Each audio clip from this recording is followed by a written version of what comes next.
Hello, hello, hello. We've got a little bit of music we've been realizing now that our playback is within 30 seconds behind the live feed. Welcome, everybody. This is our next installment of the Misguided Guide Show. I'm your host, Alex, and our special guest tonight is Zach. Hello. Tonight, we're going to delve into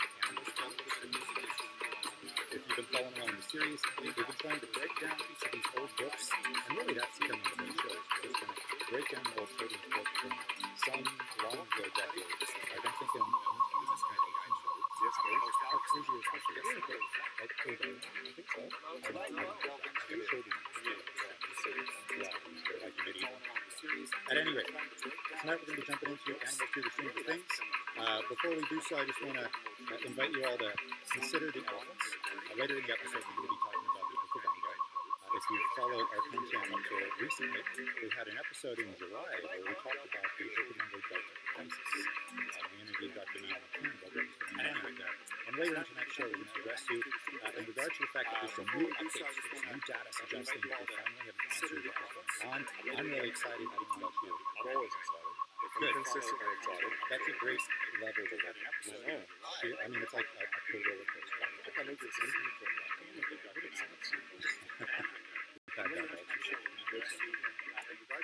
We're streaming tonight to 3 different platforms. First time we've tried it, we're using a system called OBS. I don't know what it stands for, but whatever. If we're looking this way, we're talking to a platform called Mammals. If we're looking that way, we're talking to a platform called Facebook and YouTube. I invite you all to participate, join along. Remember, this is supposed to be our interactive. So if at any point you want to stop us, ask questions, curious, throw out a comment, whatever you have, let us know by dropping a comment somewhere below. I can't guarantee we'll see it right away. Sometimes there's a bit of a lag, but we'll try to circle back to it and make sure we can get to it when we can. Anything to add? Send those questions too. Yeah. So as per usual, we're going to just jump right into it. Animals Do the Strangest Things. I can't help but notice off the top here, when you open up this book, again, it's by Lenore and Arthur Coburn. all the chapters are mammals. So they've called this book Animals Do the Strangest Thing, but it's just the fuzzy things, which is So as per pretty usual, typical. I think so. Animals do the I feel like the fuzzy thing is Let's move on. well, I feel like the further you get away from people, the less interesting. All the chapters are I guess mammals. we So could start moving to a Animals do where like being disinterested, but also like being strange. So I think of all the animals that like most people, spiders, snakes, things like that. They are the least, I guess, human-like things out there. So the more you kind of come to the mammal side of things, the more people tend to kind of relate with these animals, I think. Absolutely. So how many people do you know that get fired up about camels? I've never met a single person that gets fired up about camels. Well, maybe one. Who? Lynette. Yeah, Lynette, of course, yes. who's part of the Wild Project. You betcha. If you're watching, hello, Lynette. Hello, Lynette. Camels are a fantastic thing. Indiana Jones was into them. I mean, purely as desert transportation. And if you thought they smelled bad on the outside. I'm just reminiscing of the line Salah had with, I said no camel, or India, I said no camels to Yes, Salah. you're right. I have to pay my brother. I rode a camel once. How was it? It was like a cow. So I lived in the Middle East for like months, and we're out, far out in the desert, and we like traveled via camel, like for a good, like couple of days. And it's like a mobile couch. I get it. I totally get the camel as a mode of transportation. I have never ridden a camel. I would be interested in the opportunity. I've ridden an elephant, and I'm deeply ashamed of it. Can I tell you a story? Yeah. So I'm sitting there. I'm in Petra, right? And I see this camel that's about to go take this guy for a ride. But he's a big guy, like a really, really big guy. And I see the look on this camel's face. I see where this is going. He is not about it. And so this big guy gets on this camel, and this camel just looks up at him and his whole vibe, and he goes, it is just not happening. That's the end of my story. It just was funny. It made me laugh in the moment. I'm just double checking our feeds here to make sure that we're. How are we? I think we're good. Are we good? Are we doing it live? It looks like we're live. Cool. I think Facebook is lagging a little bit, but you know what? Who cares? Yeah, we're good on mammals. I'll take it. Mammals is the important one. We like mammals. If you're not on mammals, I highly encourage signing up. We've got their logo just down here behind the gin and tonic, right there. There it is. Wonderful network that's dedicated to nature and social media. Looks like Brian's on mammals. The Facebook Live isn't working. Yeah, I saw that, Brian. I'm watching it right now very sadly, actually. It's buffering. I fought with that for about an hour to get it set up. That's okay, because Facebook is like for parents nowadays. I feel like Facebook is losing its stuff. it's not as cool as it used to be. That's okay. So we've got the other ones are working. That's what's important. That's what's really important. Anyway, guys, we're going to jump right into it here. Animals do the strangest things. And ordinarily, I'd open it up and start reading, but our first chapter is the camel. And tonight, we're trying something a little bit new and spicy. So let's see how it goes.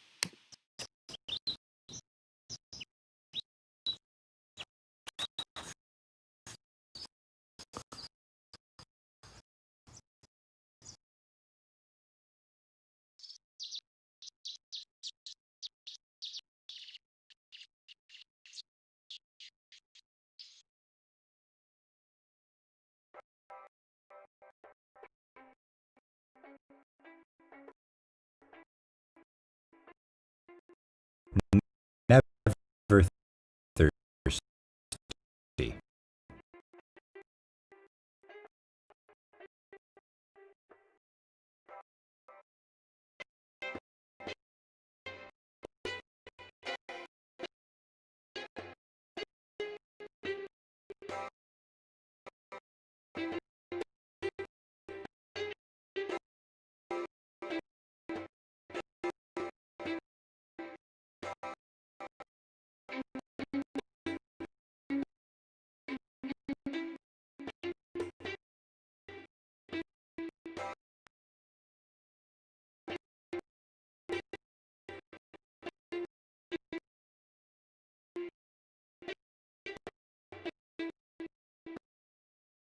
There are great deserts of sand in Arabia and Africa.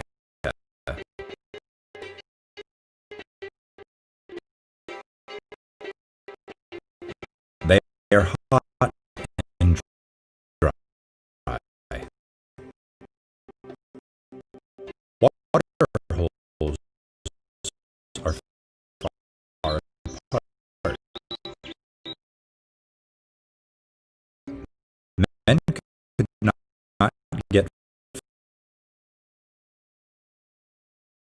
in the desert without help.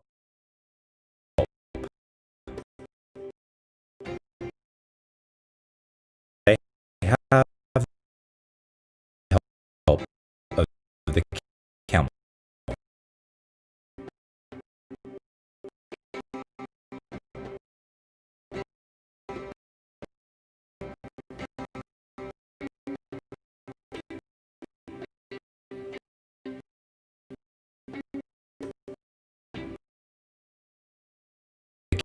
Camel can carry a man and a heavy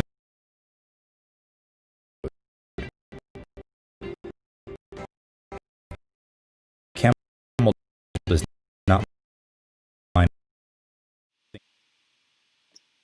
Welcome back. I don't know how that was for everyone else out there, but we enjoyed it. That was a good time. I learned a lot about camels just then. You know, they're okay. I think when we were filming it, we got a couple camel farts out of them, which that is as good as you can get. Yeah, I mean, I thought camel farts are among the best farts you can get out of a animal. Let's just jump into it though. The king. We're not talking about Elvis. So, as per usual, stop me when you hear something weird. Yeah. The lion is called the king of the beasts. He is big and strong. Around his neck there is a great mane of hair. He is one of the most noble-looking animal of all. Of all? Of all. Like, all really, of all? There's like 8.7 almost million. 9 million species of animals, and that's it? Most noble. That's a perspective thing. That's fine. But the lion is not the bravest of the animals. He'll never go into a camp where there's a fire. I strongly disagree. Me too. Well, that's fine. Anyway. Personal experience.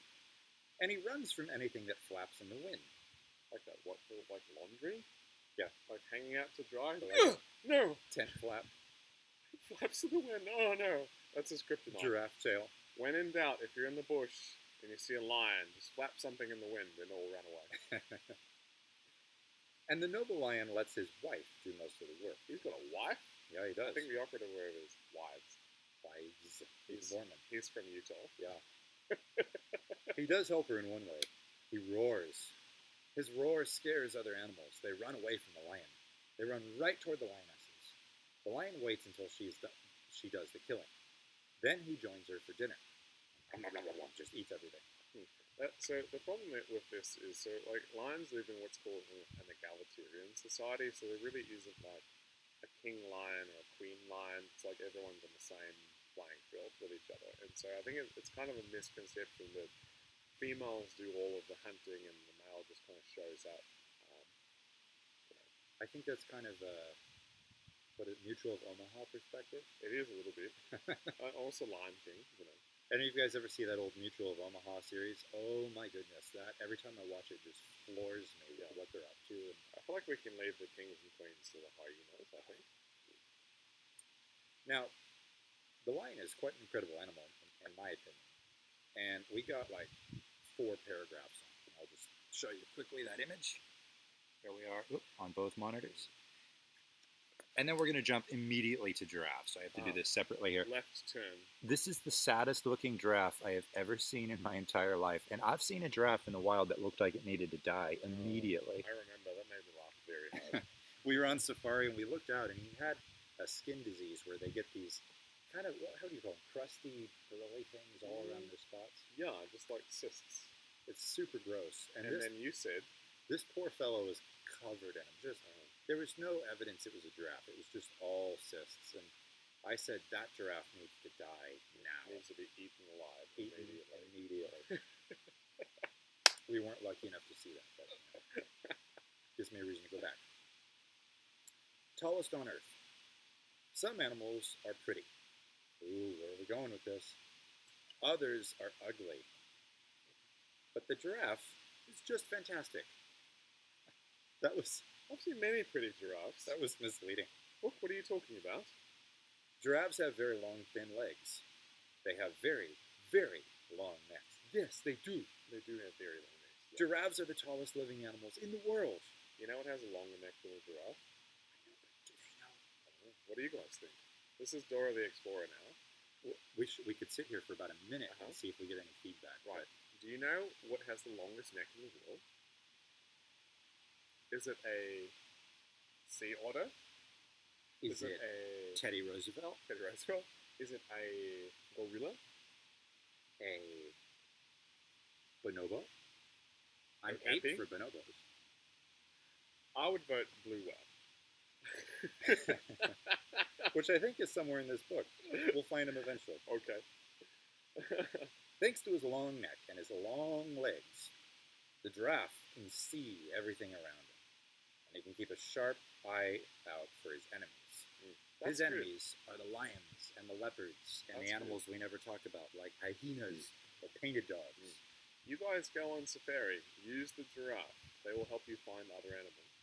Query, why are there 6 pages on giraffes Apparently and there's 2 lots on to lions? talk about. Sad. One of those animals is socially complex, and the other one isn't. One of them basically stands in a field eating. The other is highly adapted and complex in every possible way. Giraffe. Why is it so? There's a great song on YouTube. Maybe I'll throw out a link for it later. The Giraffe song, which sounds kind of like Discount Randy Miller decided to record a song about giraffes That's that the whole Pixar vibe, sort of the heard whole and went, thing. nah, we're good. Not going to do it. A giraffe's skin color helps him to hide. He feeds in the tall trees and grass. If he stands very still, he seems almost like a tree himself. That is true. Like, one of my favorite things about wild giraffe is, like, you'll be walking down a trail and driving down a road, and this almost 20-foot animal will just appear from behind a tree. Like their whole vibe out in the wild is like, hello, I've been here the whole time. That's, honestly, that really took me to how a massive animal, we're talking 3,000 or 4,000 pounds for big giraffes, can just vanish 5 feet off the road. It's insane. However, this book goes on to say he is clumsy, but he is very fast. Bit awkward, but quick. If he has to fight, he uses his long neck and sharp feet. He kicks his enemy, which I've almost been kicked in the head by a giraffe. That was a bad day at work, guys. Too close. Too close for comfort. Missed it by that much. Here we're talking about the neck again. We're going to skip that. Bored giraffes. It's too many pages about giraffes. A little bit. I think I'm going to jump in a second. Bored giraffes. There we go for our other channels. Hey, This girl, Alex, and I went to high school with. I'm not sure what you're talking about. Oh, wait. I think Brian is referencing. I haven't thought about this person in a long time. There was a girl we called Giraffe. This is a different world. Bullies? What is this? We were very much bullies. Different world, different me. Moved on. In high school, I dressed like Indiana Jones every day. Now I wear field khaki every day. This is about the sun. It's the same, just different. Pretty colors. much the same, mate. Man-eater. Jumping chapters, guys. Tiger time. There are many wild animals that kill men. No. You want to explain? There aren't. I mean, like, there is a pretty short list of species that look at you and me and seafood. One would be the tiger, also in very specific regions of India and Russia. Lions at night if you're out walking alone. Polar bears and salt and Nile crocodiles. Aside from that, nobody else cares. And even still, if you are close enough to find out how dangerous an animal is, you are too close. Much too close. Get in the van. They kill men because they're afraid of them. They do not kill them for food. What? What? So the tiger goes, eek, a person! And then launches like 20 feet onto a guy and goes, sure, that was close. Glad I took care of that one. Strongly disagree, but anyway. In the jungle, it's not always easy to find animals to kill. I want to plug a book really quickly, and you've read this book Yes, as well. great book. Anyone remotely interested in big cats, in conservation and conservation around big cats should read The Tiger, written by John Valiant. That is probably the most intense book I've ever read. And you've read The Tiger. I did. It's a great read. Let's just borrow the world for a second. That takes place in a really odd part of Russia. There it is, right here. It takes place at the far, what is this, east of Russia, kind of north of China and Korea, sort of around Japan. West of Kamchatka.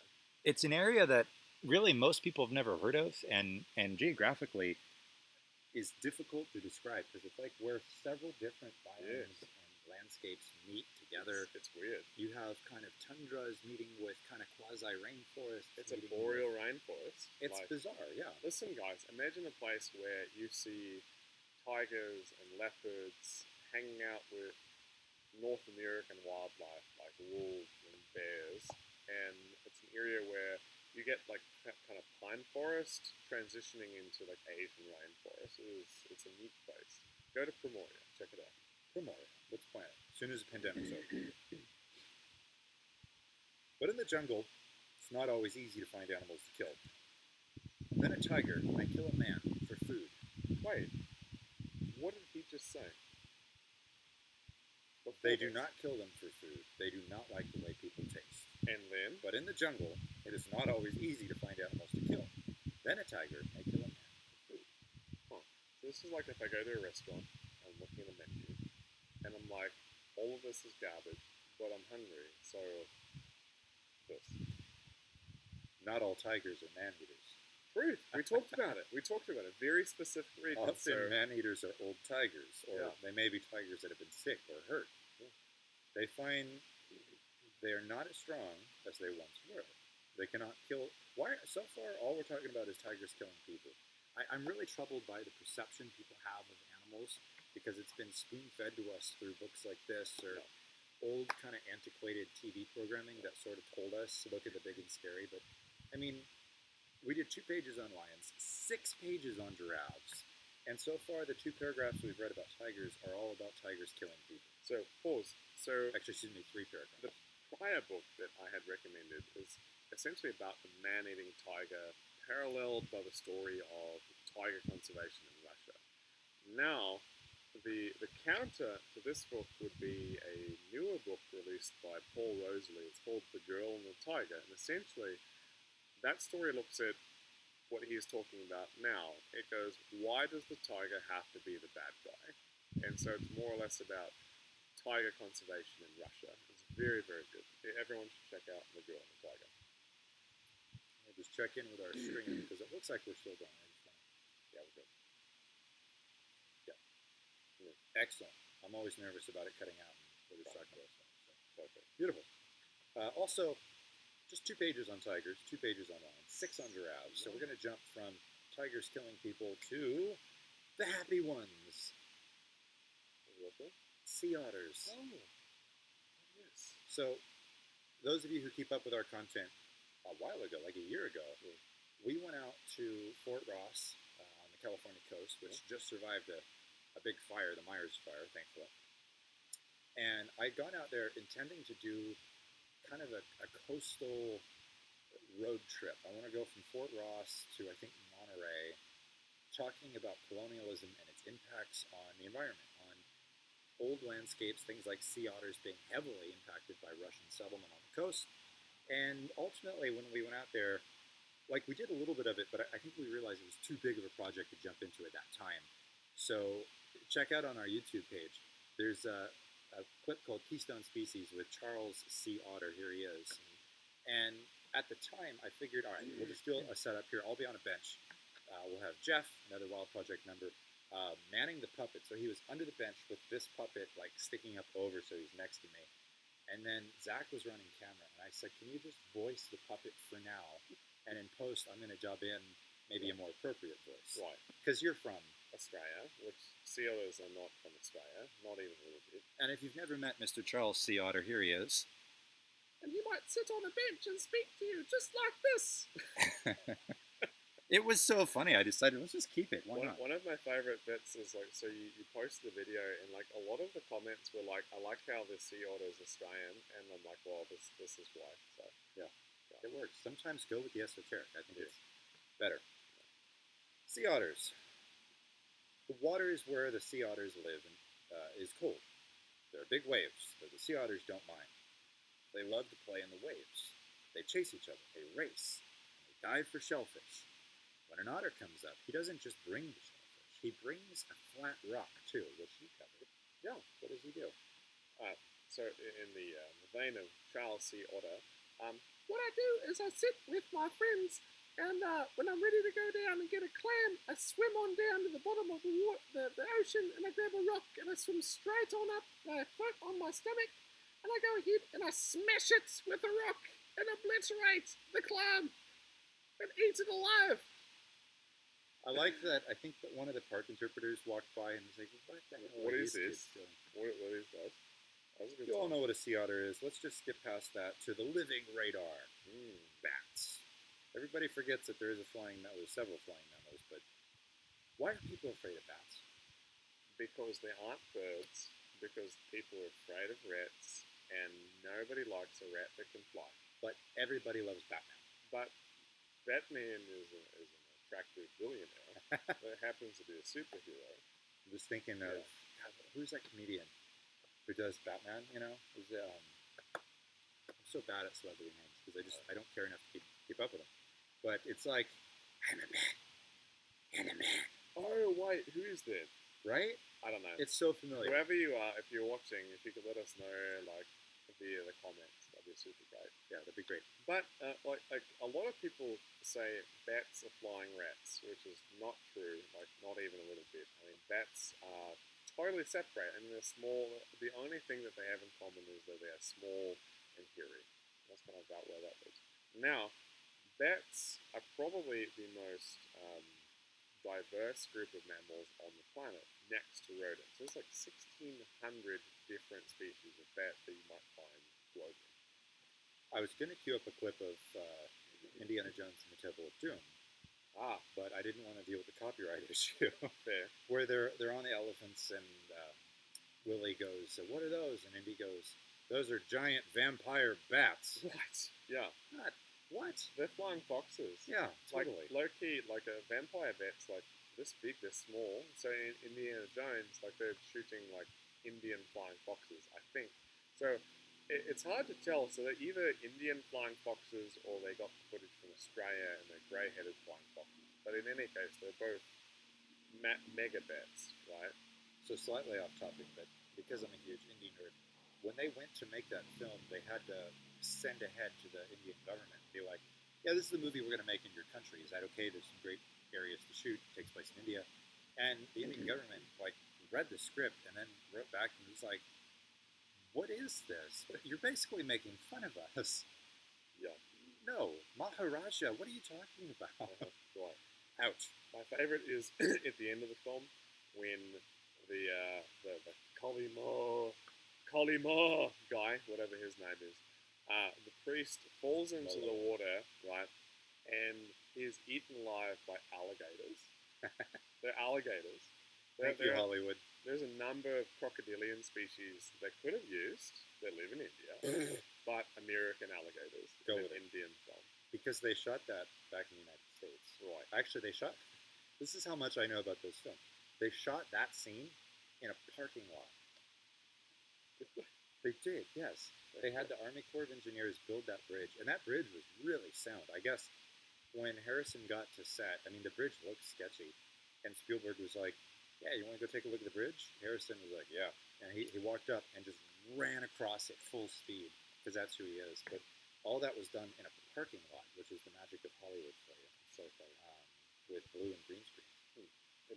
Anyway, we've diverged way off the topic of bats and animals. It's an animal show, after all. Misguided Guide. Misguided Guides, yes, bringing you only the best entertainment in wildlife around the globe, which is why we have it front and center on our set. The little brown bat eats insects. Every year, bats eat billions of insects. Because of this, they are good friends to man. Fair?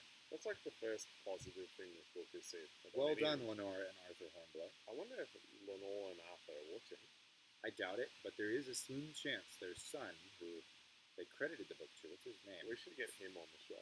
I highly agree. Get him Stephen out here. Hornblow. Stephen, if you're watching, we want you on the program.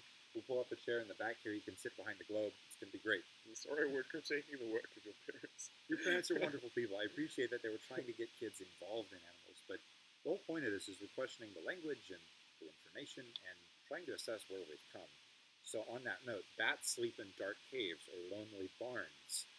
They sleep all day, and they sleep in a strange way. They hang upside down. Also, can you show these people that illustration of a bat looks like a date with wings? Or like an almond with wings. It looks like a dried plum for a date with wings. Anyway. I'd just like to remind everybody, if you're watching out there, get involved. Thank you, Brian, for participating, asking some questions, getting involved with some comments. I'm going to just quickly check Facebook. I know we're having some trouble with some lag. Sorry, Facebook and YouTube. It's not my fault. It's technology. We'll do it better next time. Yeah.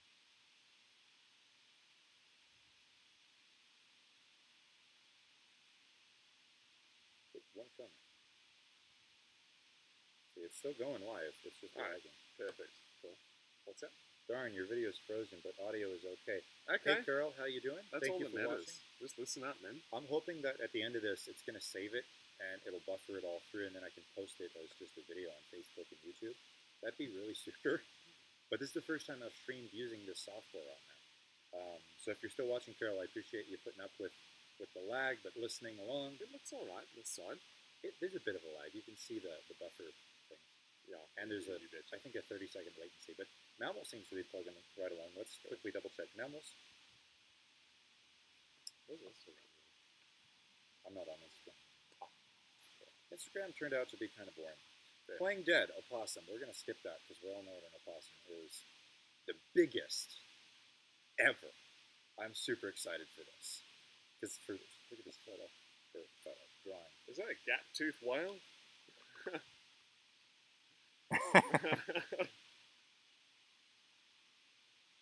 Never seen that before. Oh, wait. Oh, that's Mammals. Never mind. Another comment, maybe? Hey, Rob. Hopefully everything's coming together okay. Rob. Thank you for joining us. We're testing out a few new features tonight. In just a little bit here, we're going to switch from live. We're going to have some pre-recorded things we're going to try to jump to. We were just about to talk about whales, which if you followed the Wild Project's content thus far, we did a video, what was that, in June or May, about gray whale gin. Highly encourage it. If you haven't seen the video, it's on Mammals, it's on YouTube. Go ahead and check that out. But let's dive into this. The blue whale is the biggest animal that has ever lived. That we know of. He lives in the sea and he looks like a fish. Does he? I'm just thinking of Seinfeld right now. Have you seen a fish before? From their perspective, why not? Okay. But he's not a fish. Baby whales, so that's a jump, feed on their mother's milk. Baby fish do not. The whale is a mammal. The blue whale has no teeth. In his mouth there are huge bony brushes. Wait, those teeth? They're just... Don't worry about it. Okay, fine. As he swims, the whale takes a big mouthful of water and closes his mouth. The water comes out. The brushes hold back all the tiny plants and animals that were in the water. The whale swallows them, and then he takes another mouthful. He is always eating because he's a hungry, hungry hippo. It's strange that the biggest animal on Earth eats only the smallest. That's actually kind of cool. That's a fair point. So, is that one page? No, it's 2 pages. Oh, yeah. Yeah, just 2 pages on the blue whale. 6 for giraffe. I'm still 6 for giraffe. blown away. Like, what is that? Like, nothing against giraffes, but... What's there to talk about? I've always described the giraffe as, you know, if you open the hood on it and look at the mechanics on the inside, it's basically a really tall, fancy cow. And then if you try to describe their social system, it's the original hippie. Just relaxed, chill, co-parenting, lots of grass involved. Life is good. Yeah. And I love sneaking that little joke in there. Lots of grass involved, because the way my voice has kind of a canter to it. It often just slides right through, and people don't even register what it was. There. Yes. What are you saying? What am I saying? I don't know. The mild monster. I'm pretty bummed out about this. The mild monster. It bothers me that we describe animals like gorillas as monsters, because they're not. They're absolutely wonderful animals that deserve our attention. You know what the deal is? I feel like we call the gorilla a mild monster because they are kind of person-like, but not. And is it just because they're large? They're bigger than us, they're stronger than us, they're kind of like us, but I think in this sort of 50s, 60s kind of mentality, this is like a booga monster. Because we're not too far off from like King Kong, the original. No. And anthropologists even doubted that the gorilla was an animal when they first heard reports of it. In the late 1800s, early 1900s, they were like, that can't be a thing. Remind me what gorilla means? Hairy woman, tribe of hairy women. So this is actually a fun story. I can't remember who it is, but there's a European explorer that leaves Europe, and he goes along the West African coast. And he lands probably around Burkina Faso or Cameroon. It might be. And he connects with some indigenous communities, and his guides start telling him about something called gorille, which they say live deep in the forest. And it's probably spec. He's like, I don't know what you're talking about. This sounds crazy. Gorille, what are they? So they trek out into the bush to look for whatever this is, and eventually they stumble upon something. And we're still unclear because we don't have good documentation. Was it literally a tribe of large, hairy women, or were they gorillas that they had originally seen in the forest? But either way, the modern word gorilla derives from gorille, meaning tribe of hairy women. So there's your fun back pocket trivia fact of the day. Take that to the next bar trivia that you're allowed to go to after post-COVID. Let's jump into this, though. The mild monster. The gorilla is one of the meanest looking things in the world. Have you seen a chihuahua before? A chihuahua could be described as a lemon with two grapes on top. That's the head of a chihuahua. That makes my heart happy. All right, there. Most people think he is as mean as he looks.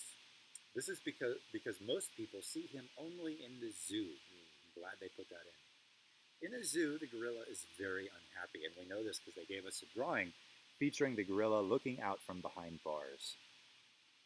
Just show this to both networks there. There we go. He may try to kill anything that comes too close to him. He often tries to break out of his cage. He is very, very strong. Emphasis on very. Why might he be wanting to break out of his cage? It's almost as though because he doesn't belong there. Yeah. Huh, that's a weird thought. So, quick pause. I would say neither of us are probably anti-zoo. No, we're critics of zoos. We're critics of zoos. Yeah. And I'm a critic because I believe zoos have value for what they can achieve for people. The idea of getting somebody interested or engaged in wildlife. Arguably, you and I are both sitting here because of the fact that at one point we saw something, maybe in a zoo, that inspired us. Like accessibility. Along with a multitude of other things. But I think we're going to save this for a future episode. There's more to it, more going on behind the scenes at a zoo. And arguably, I wish the conversation was more about getting people to travel and experience the wild, go out and see wild things, because that's where the magic is. Yeah. Right? So like that first paragraph, it says, we think that the gorilla is this ugly, angry animal because it's unhappy in the zoo. Of course, sure, yeah. But like, see a gorilla in the wild, you know? Like we can talk about this further in another episode, but the best thing that you can do for wildlife is just go see gorillas in the wild, you know? Yeah. Go to Congo, go to Uganda. Post-pandemic, I'm really looking forward to setting up a trip to go to the Virungas and see gorillas in the wild. We should do a whole segment on Virunga. Definitely. Virunga. We should... I smell a nature dog segment in the future. Review the Netflix... Or it's not Netflix. It's on Netflix, yeah. The film Virunga, really powerful. I think right now, Americans can travel to Tanzania, Rwanda, and Egypt. So, let's go. I mean, I doubt they're doing gorilla tracks. Yeah. Nah. Let's go. Nah, we're good. But in his home, the gorilla is very different. There we go. His home is in the mountains and jungles of Africa. Fun fact here, it's a difficult Latin name to remember. If you're a nerd like us, you like remembering Latin and scientific names simply for the fact that it's a fun party trick to be able to pull out of your head. Giraffa camelopardalis to describe the giraffe, or Pantroglodytes to describe the chimp, Gorilla. or Gorilla to describe the gorilla. Hard name. Tribe of hairy women, tribe of hairy women. Anyway, in the jungle, here he is, quiet and gentle. He has a fine life with his wife and children. Why do they keep describing everything as wife? Often wives. Is that kind of just the era? I think it's the era. That's definitely the era that this is. Also, like, it's easy for kids because you don't want to go, the gorilla and his wives. That's weird. It's the 60s. I think it's a little too soon to be Fair. describing it that You way. don't talk about that. Go to Utah, then you'll learn. They move slowly along, looking for food. They eat leaves and fruit. They do not hurt anything that does not try to hurt them. Actually, I've always made a point of telling people this, right? That if I had to be locked in a small room with any other larger primate, I would hands down choose gorilla, wouldn't you? Yeah, 100%. Easygoing, chill. What a nothing to worry about. visceral wildlife encounter, you know. You trek up a mountain for about 5 hours, and then at some point you find a group of like 5 to 20 lowland gorillas, and then suddenly you look to your left and just like a 600-pound silverback is like here because he's got no personal space, and he's checking you out to make sure that you're cool to hang out with his family and sniff on the back of your neck and doing the whole thing, and then he'll go ahead and sack out somewhere and pound leaves the whole time. Pro tip, and I heard this from, I can't remember which National Geographic photographer, but personally, my career fantasy is to work for National Geographic. I have their watch. It has the little logo and everything to keep inspiration. But long story short, there was an interview with a wildlife photographer, and he was saying, hey, if you ever go photograph gorillas, when you get there to like see the gorillas, take the strap off your neck. Because if that silverback comes up and sees your camera and is like, and grabs it, he's going to grab you along with the camera. So like you're going for a ride that you don't want to be on. Yeah, he said, for safety, take it off. Enjoy taking your photos without the strap. Every night, the gorillas have a new sleeping place. They make a kind of nest in the low branches of a tree.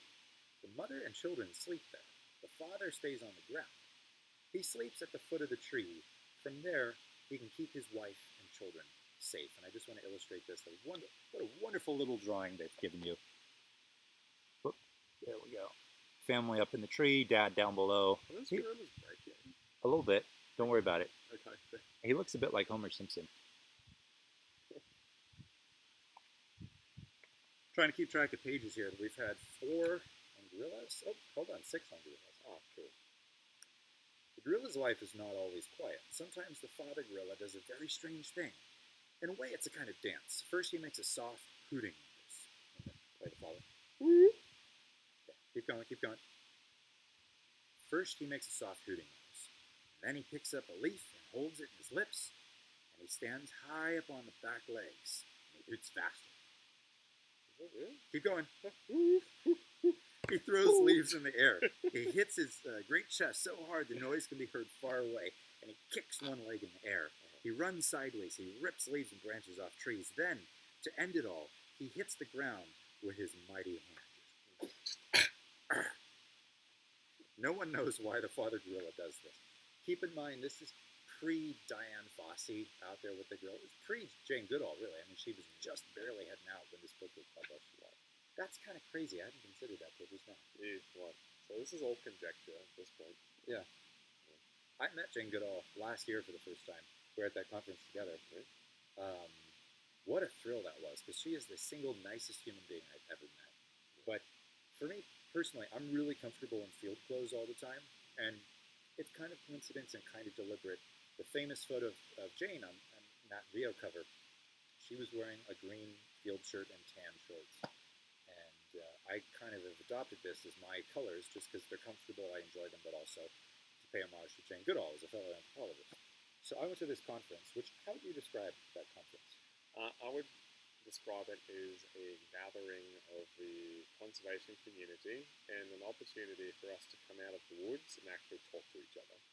And you're going to be speaking at this conference this year, right? Yeah, you will see, next time you'll see me aside from this venue here, I'll be representing my NGO species in the WCN conference this fall. Yeah, right on. Wildlife Conservation Network Conference, which is in San Francisco. I think this year they're switching venues, but this year's probably going to be online too. So anyway, Last year, I went to the conference, which is really quite lovely. Everyone, I think, just enjoys, like you said, the FaceTime and the interaction with each other. But I went to the conference dressed like this and was the only one in field clothes. Yeah, that's it. Everyone's like showing up in regular clothes, and here's this guy. Hi. And I went out to put some stuff away in my car, and then I came back to the conference venue. And as I was doing so, I came around a corner and bumped into Jane Goodall, like literally bumped into her, which blew my mind because what are the odds of that, right? And I'm dressed like this, so first I start thanking her for who she is and what she's done and the inspiration she's offered.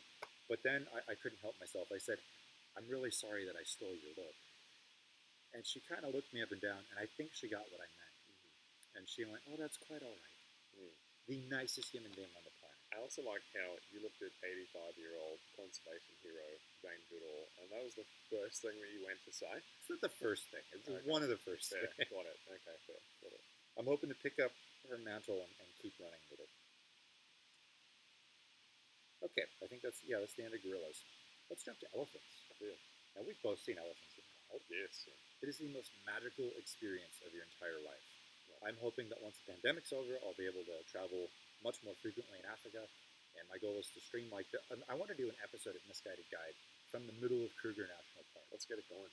Yes, I think that'd be so cool. There are 3 things that everyone should do in their life: track lions on foot, Done it. see gorillas in the wild, Haven't. and see a wild elephant. Done it. 2 of 3. I feel like if everyone could do those 3 things, it'd be a far better world. I agree. Tracking animals on foot really puts you in a different perspective. And it's one thing to do it with a large group, and another to do it more intimately with just a few people. I much prefer that because it offers you a chance to really get in tune with what you're doing. I was fortunate enough when I was last out there to do a professional assessment. So there's a program called Cyber Tracker, not to brag, but I'm level 2 out of 4. So got to go back and get some more accreditation, but fun nonetheless. Anyway, the gentle giant, the elephant. There are many strange and wonderful things about the elephant. One strange thing about the elephant is his trunk. The elephant's trunk is also his nose. Is there another word we could use for this? I would go schnoz. Schnoz, if you're Jewish. Proboscis is what I like to go with because it's fun to say. The elephant's trunk is also his nose. What a nose! Which I feel like you've got to be a New Yorker in the 40s at a ball game. I think so. What a nose! Like a radio announcer. I don't understand that reference. Harry Carey. Okay, we tried. Only an elephant has a finger at the end of his nose. Or Harrison Ford. Some elephants have one finger. Some elephants have one finger. Some have 2. What? What are we talking about? But all elephants can pick up peanuts with their nose without cracking the peanut shells. Because that's important. Why? And that's not all an elephant can do with his nose. His nose is so strong he can pull down a tree with it. Because he's cool. The last wild elephant I saw had essentially a massive tree limb in his mouth. And he was just kind of rolling it and eating it. And they were really keen on like that red layer underneath the bark of the tree is called cambium, right? So elephants love that kind of cambium layer. And this big guy is just kind of rolling this branch. And I'm just like, you get it. You're the most beautiful thing I've ever seen. The last elephants I saw in the wild, we were out on a drive, and I was riding tracker seat, which was seat up on the hood of the car. A lightning storm was rolling in, so the air was super electric, and I was more concerned with getting hit by lightning. And then off in the bush were probably 10 or 15 elephants. What a setting to see them in. That's not all the elephant can do with his nose. His nose is so strong he can pull down a tree with it. And only an elephant can fill his nose with water and give himself a shower bath. Even I can do that. It just hurts a little bit for it. The elephant's nose is very strange, but there are many other strange and wonderful things about the elephant. The elephant is the biggest 4-footed animal in the world. But he can walk as quietly as a mouse. An elephant can walk right by a hunter and not be hurt. They are really quiet. They've got very spongy feet. So like if we looked at like a cross section of an elephant's foot, you'd see 4 toes like this, and then like a big spongy pad just there. And so this pad acts like a shock absorber for this 13,000-pound animal. And elephants can sleep standing up. Oh, Do you know that? yes. People say that elephants never forget. This is so that if they have been hurt by someone, an elephant never forgets a man who's been mean to it, like a mahout, which is for a different story altogether. The man had better not come too close. The elephant will use his nose as a weapon. He throws the man down with his nose. He holds him there and stamps on him with 2 front feet. But most elephants won't do this without a good reason. So don't worry, kids. Feel free to explore the wild. When one elephant is hurt, the other elephant often tries to get him on his feet. They bring him leaves and berries and branches to eat.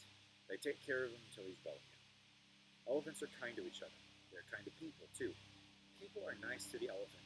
People who are nice to the elephant find the dear, long-nosed, gentle giant one of man's best friends in the animal world. And we know this because check this out. We've got a mahout riding an elephant. If you don't know what a mahout is an elephant trainer from countries like India or Sri Lanka or Old Burma, if you want to use that terminology, Thailand, who train elephants largely for the tourism trade, which is full of all kinds of really shifty and shady ethics. It sounds like we should do a whole episode on responsible and irresponsible tourism. Absolutely. And on that note, like I said at the beginning of the broadcast, the Okavango Delta at the beginning, earlier this year, started facing a major crisis.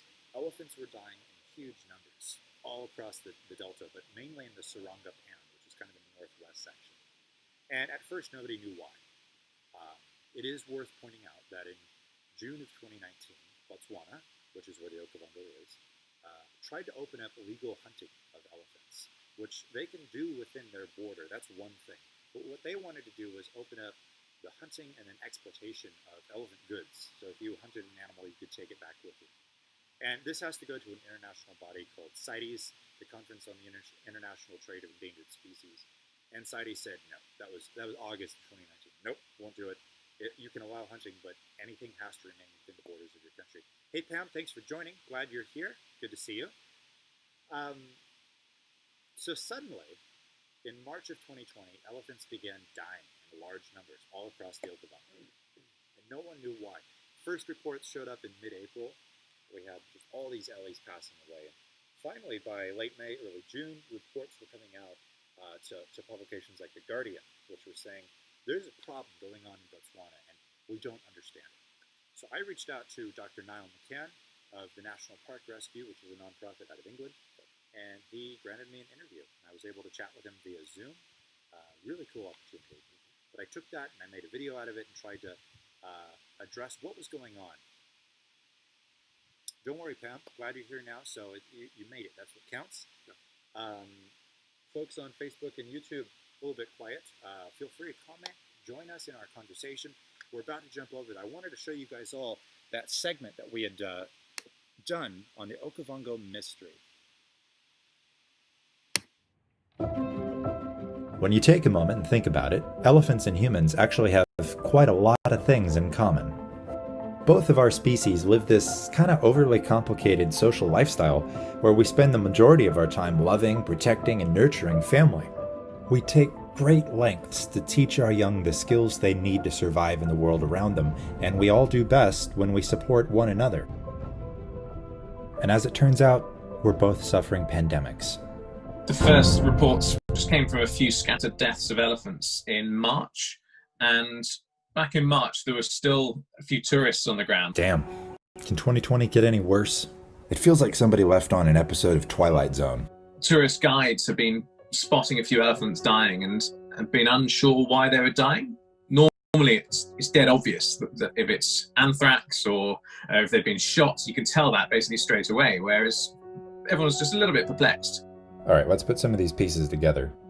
Just as the globe began to shut down because of the COVID-19 pandemic, elephants in the Saranga Pan of northern Botswana suddenly began to mysteriously die off. That area's got between 15 and 18,000 elephants. So that's a significant number of elephants. It's well over 10% of Botswana's national herd. It's about 4 or 5% of the global population. And until we know what this is, we cannot rule out the whole of that herd being at risk. We're talking about a part of Africa famous for its wide open landscapes, open borders, and suddenly elephants just begin to drop dead? What's going on? When did biologists get this on their radar? Around the 25th of May, some local conservationists flew over the area, and in a 3-hour flight, they identified 169 carcasses. Now, this is when alarm bells started to ring a lot more, because spotting elephants alive or dead from the air is a challenge. To see that many carcasses in such a short period was really quite startling. If you've never seen an elephant in the wild, honestly, it's an experience you'll never forget. I've seen both live and dead elephant sightings. At this point, a couple of organisations started to say to the government, why on earth isn't anything happening? Why are you not doing anything about this? Why are these samples not going to any labs? Why are the elephants still dying in the northwest of the country? Something just doesn't seem to add up here. And then a month later, so we're now towards 20th of June, thereabouts, they sent in a team of vets and some press, and they took some samples ostensibly. And on July 2nd, after this story exploded around the world, the Botswana government even took to Twitter to address this issue. The trouble is, whatever this is that's killing the elephants is something either novel or complex. Because if it was simple or new, or simple or well known, we'd already know what it is. I have always wanted to visit the Okavango Delta, and elephants are one of my favorite animals on our planet. So to think that they could be under threat or harm in that exact part of the world is highly disturbing. So it could easily be a pathogen. And if I were to put money on this, I would say it probably is. It's probably a disease. But what type of disease? It's harder to know. Is it a virus? Is it something respiratory? It's more likely to be something that's affecting the nervous system. So yeah, who knows? Is it prions? Is it something else? So maybe we're bordering on the edges of discovery. Something previously unrecorded or even unknown in elephants might help us understand elephants better to ensure that tomorrow's elephants thrive in the wild. Then there's a prospect of it being a poison. We've all heard this bedtime story before, right? Poaching is unfortunately an all too familiar avenue when it comes to wildlife conservation. In fact, the Letaba Elephant Hall in Kruger National Park arguably has a wonderful setup to discuss this very issue. And if that doesn't hit the issue close enough for you, consider checking out Rachel Newer's Poached, Inside the Dark World of Wildlife Trafficking. This book gives you an in-depth look into the current situation of wildlife on our planet. That was certainly a thought, was like, well, this is probably just a mass poisoning event, because either poachers want to get the elephants for their ivory, or local people want to get the elephants because elephants smash their crops into their houses, and there's a lot of human-elephant conflict in Botswana. It's probably fair to say that Botswana has a history of elephant-human conflict, but really that's no different anywhere else in the world, like North American ranchers and wolves. But poisons tend to have a secondary effect on scavengers. The most commonly used poison in the region is cyanide, and that does have a secondary effect. It stays in the system for about 72 hours. So when the elephant goes down, anything that then feeds on it in the next 72 hours also drops as well. But it could be another type of poison. There's a few others that are used locally that don't have secondary effects. And there's people with lots of incentives, very strong incentives to kill elephants, so that's a possibility. This conversation can get so challenging because, look at them, they're adorable. They frolic together, they play in the mud, they have tummy rumbles. Elephants are absolutely amazing. Yet, if you have to live with these animals day in, day out, they can pose real challenge to your health and well-being. And at the end of the day, ultimately, each and every one of us would do whatever we had to care for our families. The elephant crisis is a microcosm of what's happening to the planet in general, essentially. It's an ecological collapse that's happening in a very small area, but this is happening everywhere across the world.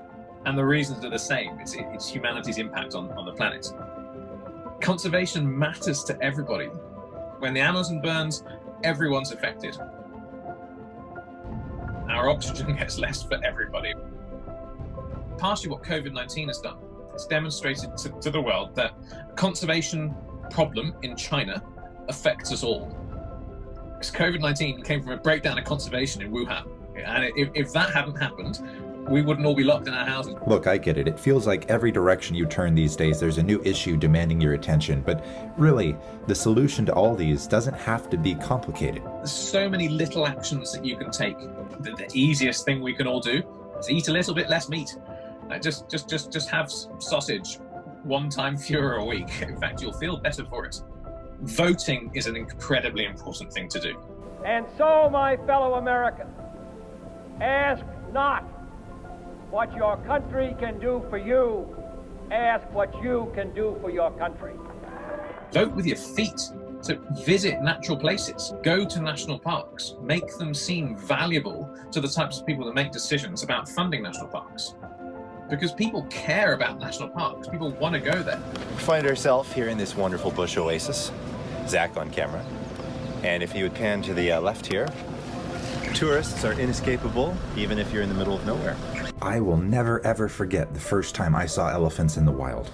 We had a wonderful elephant sighting. They're just beyond the brush that way. It was this lone bull on the side of the road taking a bath in the middle of the Kruger, and he was having the best day ever in that mud hole he had sunk himself into.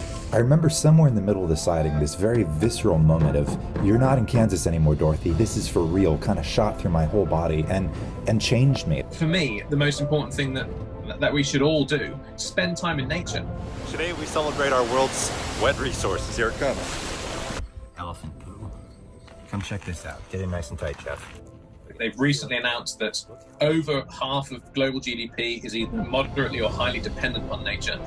And they've released the steps that we need to go to prevent the next pandemic and guarantee human security over the next 10 years. Everything they're saying is about protecting nature. Like, these are your guys from Davos, your suits from Davos that clap each other on the back and clink their champagne every year. And they are now the ones that are saying louder than any that we must put nature first.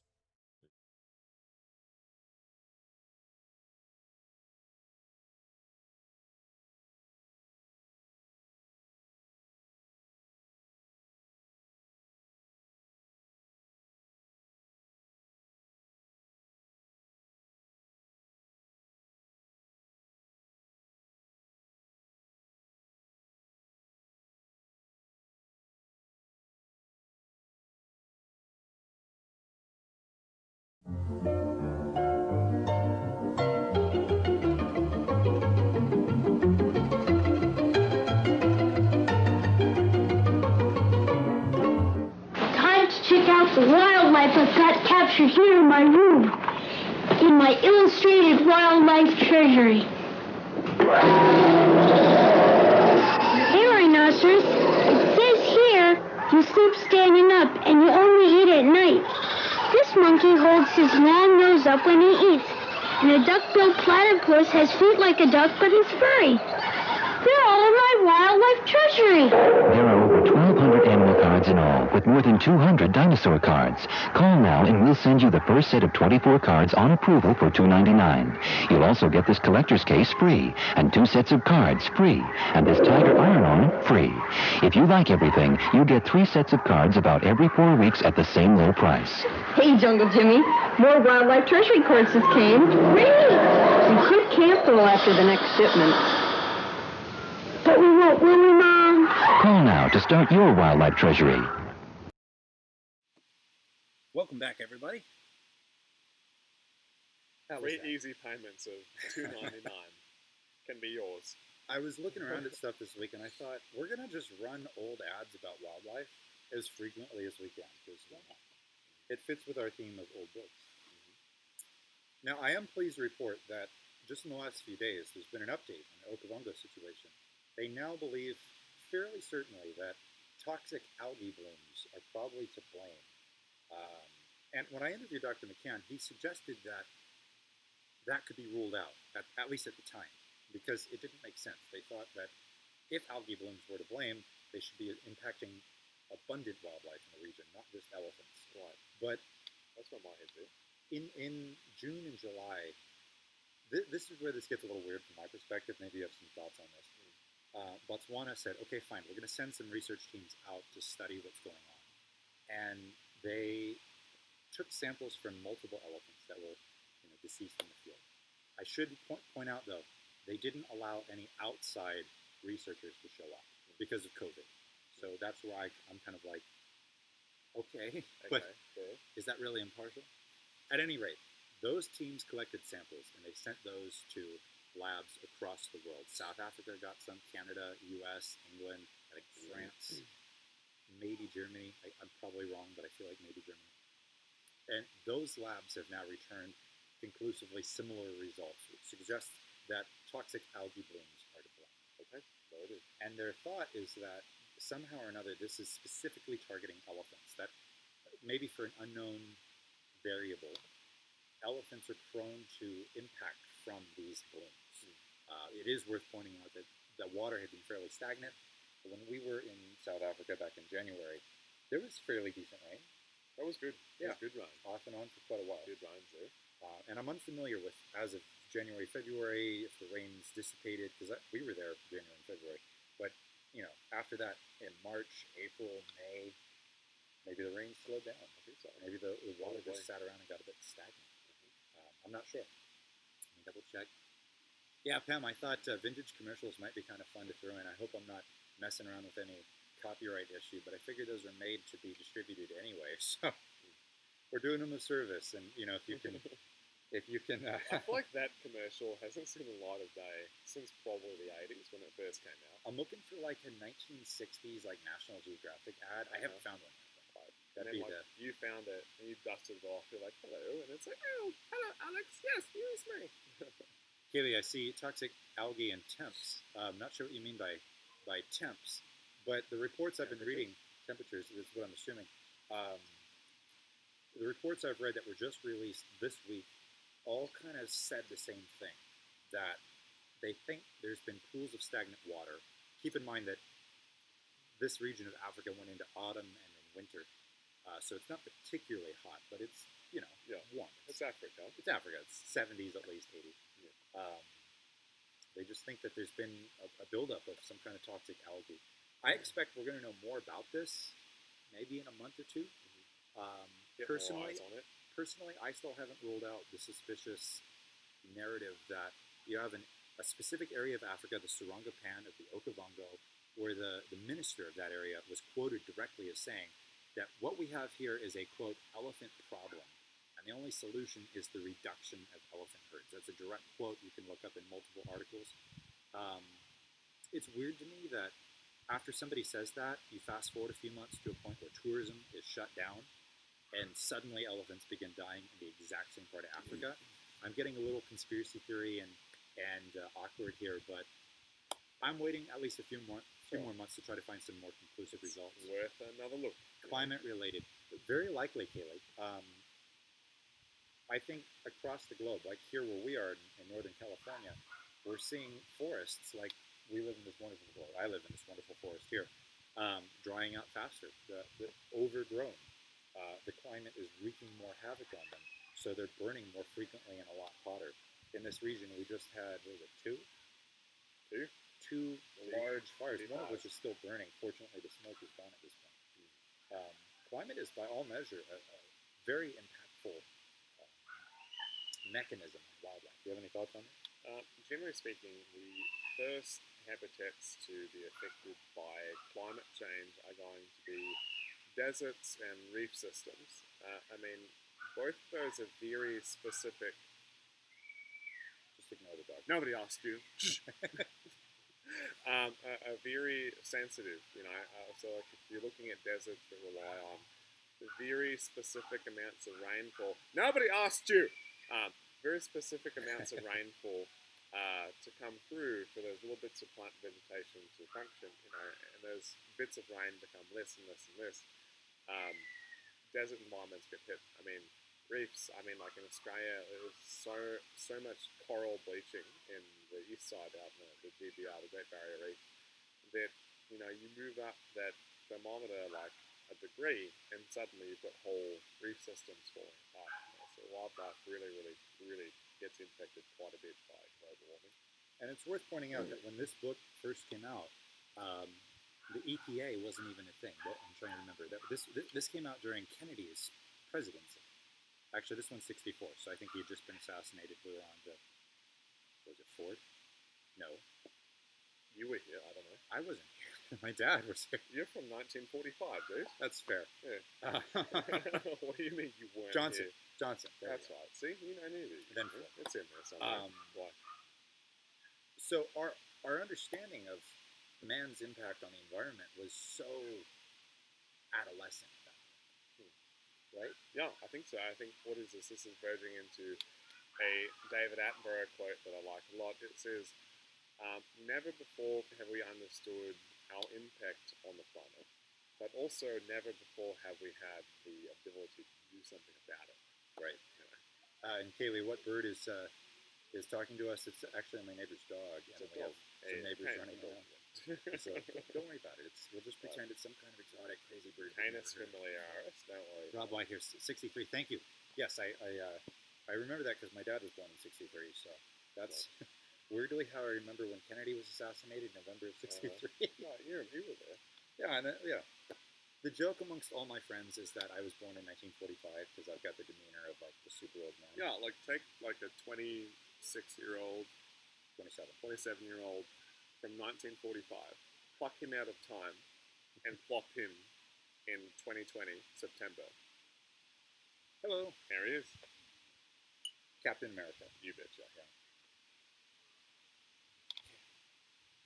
Let him over, man. I would. It looks like he's locked up in the garden, and I don't want to go over and bother him. I'm trying to remember what that dog's name is. Grace. Let's go with Grace. I was going to say Snowflake, but Grace anyway. the dog. In that commercial, you guys saw a quick video of a platypus. One of my favorite animals, because what the hell is it? Look at it. It's insane. I just love when nature obviously had a sense of humor. Yeah.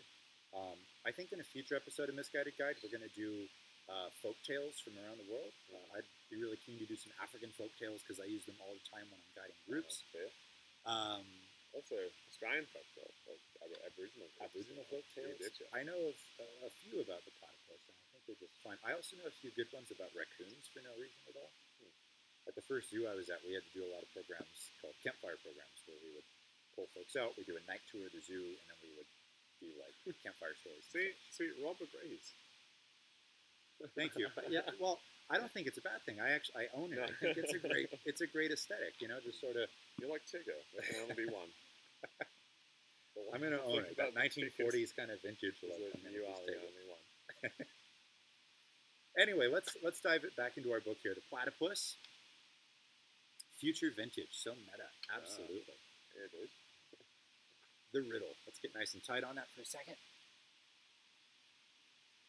Go back there on Facebook and YouTube. The riddle.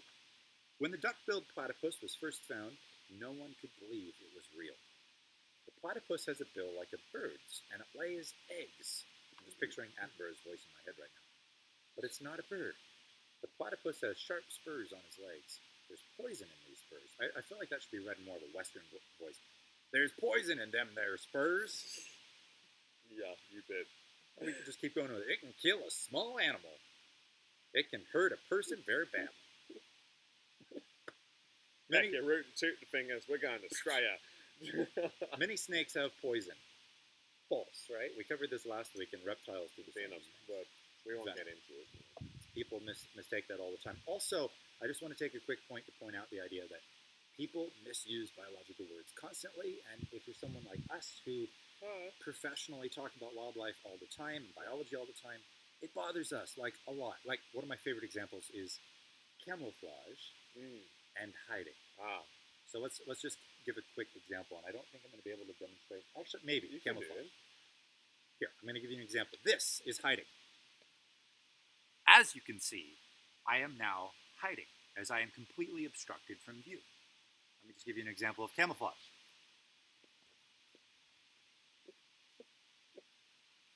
As you can see, I am now camouflaged, as I am visible, yet invisible. Seen but unseen. I think that kind of qualified as hiding. I think so. Well, that's all right. Go with it. It's fine. But you're dressed in green, so you're blending in with the bush. That was the there. logic. Yeah, I see you. All right. Anyway, back to the book. The platypus is not a snake. Worth pointing out. Wait, what? It says it, but I'm going to show them. The platypus is not a snake. No. No. Get out. I feel like the platypus is the opposite of a snake. Right. The platypus has webbed feet. These make him a fine swimmer. He can swim well as a fish, but he's not a fish. What is he? Oh, get out. You don't say. Amazing. The platypus seems to be a bit of everything, but he has hair. Babies feed on their mother's milk. In these ways, he's like all mammals. And so the platypus is a mammal too. You may never see a platypus. It's very hard to keep them alive in zoos. True. And they're very shy. They come out only when it is dark. The platypus spends most of his life underwater. He finds all of his food underwater. To find it, he uses his bill as a shovel. He digs the mud for worms and bugs. No, not even a little bit. So platypus, they're keen on we call them yabbies, but you guys call them crawfish, right? That. So crawfish, right? So we call them yabbies. So like yabbies a lot. They like frogs a lot. And they don't really use their bill to dig like a shovel, but they use their bill. They've got electroreceptors that they feel around all the electrical impulses that like living things give off, a bit like a shark, kind of, or a crocodile. Oh well, almost. So crocodilians, it's more water action. So crocodilians have like little same idea, different habitat. black dots all over their whole body. And they're called superciliary organs, and they just they can feel the motion of stuff all around them. But that's neither here nor there. The platypus is a riddle. Once there were many animals as strange as he, but the world has changed since then. The animals on it have changed. Actually, that's a fair point. Most species that have ever existed have gone extinct. What's the? I can't remember the statistic. What is it? Was it like 98% of all living things have gone extinct? Yes, roundabout. I mean, life's hard. I mean, there's so many just whole clades of animals that nobody's ever heard of because they're in the ground. And I mean, platypus as a group, I mean, they're a part of like a really like the leftovers of a really neat group of animals that would have been reptilian mammals. So like Dimetrodon and other things things of that nature. Just their ability to lay eggs and be a mammal is fascinating. So things like monotremes, like your platypus and your I think five species of Spina echidna, are leftovers of these reptilian mammal groups from like millions of years ago. Our back pocket trivia terminology word of the day, shall we put it? Is it oviviparous? It is now. Oviviparous, Uh-huh. the platypus. The world has changed since then. The animals on it have changed. Today, there's no other animal like the platypus. It may be that he left something. He's left something left over from a long, long time ago. And just like that, we're done. And this is worth pointing out: the sloth. Today, a popular tourist animal. People go to Costa Rica all the time. Let's just quickly see here. Thanks for joining us, Rob. I'm glad you were able to stop by for a while and hang out with us. Yeah, come back next week. We'll be here at 4:30. Next week, we're going to be talking about insects and how they do the strangest things. We're going to jump on to sloths, which I think is an animal that's become very well known because of the tourism trade. Here in the States, I know of a lot of illegal trafficking of sloths. Just off the top of my head, I know of several vendors here in California that have illegally imported sloths. Pet trade, man. Pet trade. Don't get me started.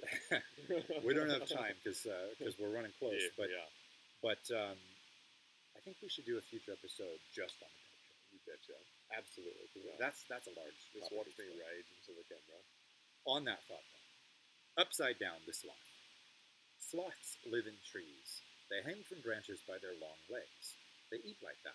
They sleep like that. They live their whole lives upside down. Many sloths have little plants growing out of their long hair. This makes them look like parts of the trees that they live in, and they move very, very slowly. It's not always easy to see a sloth, but sloths don't want to be seen. They just want to be left alone and upside down. Yeah. I mean, what's not to love about an animal that takes a gallon poop once a week? Like, honestly. So, here's the deal. So, pretend that you're a sloth, you weigh 25 pounds on Monday. And as you're going through the week, you're getting heavier and heavier and heavier. So on Friday, you weigh 35 pounds. And on Saturday, you weigh 25 pounds again because you've gone fasted. So imagine like a person, like you're like a third of your body weight just is lost. You go to the bathroom. That sounds painful. We're coming close to time, guys. So in the interest of that, like I've pointed out on all the other books we've read, there's like 1 million chapters in these old books here, the Animals Do the Strangest or Do the Strangest series. So in the interest of time, I'm going to let Zach choose our last chapter or two. Mystery for me, I'll just do the reading. He'll do the critiquing.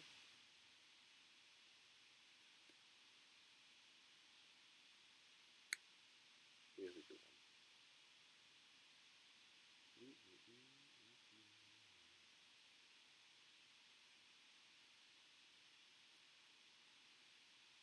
I feel like I'm reading a book to a kid You at are. bedtime. You are. Gather round the fire. Ooh, this is a good one. Pack hunters. Now that could describe a lot. Any thoughts out there as to who we're talking about? Pack hunters. Painted dogs. Painted dogs. That could be a great idea, but no, this book is too advanced for them. The largest canine in the world. Circle. There's... Who's afraid of the big bad wolf? Big bad wolf. It's got a whole Arctic range. Big bad wolf. The little pigs. Actually, I didn't even realize that. Maybe my brain subconsciously picked that up. Pack hunters. Who's afraid of the big bad wolf? Not me. A moose is. Which needs to be read in like a Shangan. A moose is. A moose is. A moose is much bigger than the wolf. You said to me. You said to me, The he moose has is great afraid horns. of the big bad wolf. Moose don't have horns. They have antlers, but I'm not going to get into that because I've explained it probably 10 million times. No, I don't have to worry. Okay. He's not safe from the wolf. A wolf does not try to fight a moose all by himself. He joins up with about 16 other wolves. They're called a pack. They run ahead of the moose, and they wait for him. When the moose comes to the wolves, they rush out, and they make a circle around him. The moose fights back, but they jump on him from all sides. Then suddenly they stop. They seem to go away. The moose is tired and hurt, and he's glad they've gone. He walks on, but the wolves are waiting for him. They attack. Which I just feel like John Lane should be reading this segment. A little bit. You know? That's not what I'm hearing. Well, Pilgrim, the moose is tired and is hurt. And he's glad they've gone. He walks on, but the wolves are waiting for him. I'm not doing a very good job. Anyway, they attack. They do this again and again. At last, what a visual. At last, the moose is too weak to fight them anymore. And the wolves put him down. Whoa, look at this cool bud. Man, like, why don't you show up next week Yeah, you're a week on our early, buddy. insect episode? He just now landed on me. Whoop, there you go. Gone now. All right. There you go. Next week, insects do the strangest things. The Tune in. wild appears. Let's put you on Teddy Roosevelt. You betcha. Where were we? Princess Diary or Princess Brightman. Where was it? So are you the grandpa? I'm Yeah. the little boy. Yeah. Okay, perfect. Cool. They attack. They do this again and again. At last, the moose is too weak to fight them anymore, and the wolves put him down. The wolf pack works like a team. Each wolf knows just what to do. Many big animals are afraid of them. They are the terror of the North Country. Are they? There. I guess that's where they're going to leave that one. Hey, friend. So here's the deal, guys. Wolves are great. Everyone should love wolves. We can learn a lot from wolves as people. Wolves are really neat, and I mean, like, I feel like I hear a lot of. So I work in carnivore conservation. So like a lot of my problems are talking with farmers, talking with people that don't like predators, and so as a short-term solution, we go ahead and we try to remove predators from environments, whether it's leopards in Africa or wolves in California or Montana or wherever. And when you look at wolves, I mean, just like the book by our friend, what's his name?